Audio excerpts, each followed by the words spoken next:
provare a vedere se lo gaccia bene, però senti io che tira già tutto il filo dentro, ok.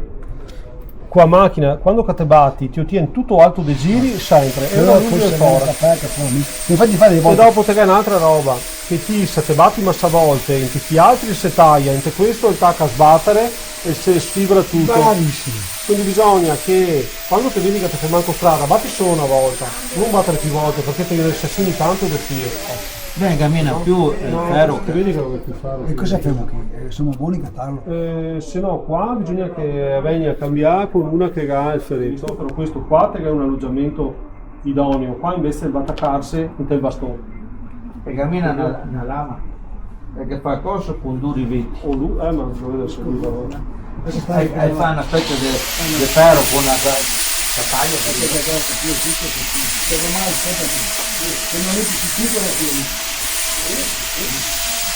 È completamente carica quando è completamente spento quella luce che c'è qua. Qui ti può mettere in carica qualsiasi sia di vaio e fai come il tuo telefonino. Quando arriva la carica taglia via la corrente, non puoi fare entrargli dei problemi. Qui sai quanto è carica. Nel caso in cui dovesse essere scarico completamente, questo lampeggia. Ok? Questo qua che spingi centralmente lo puoi sia accorciare che allungare e sempre spingendolo qua vedi che ci sono dei cone, poi fai così, si sposta in questa maniera, lo metti così e fai il profilo dritto del marciapiede.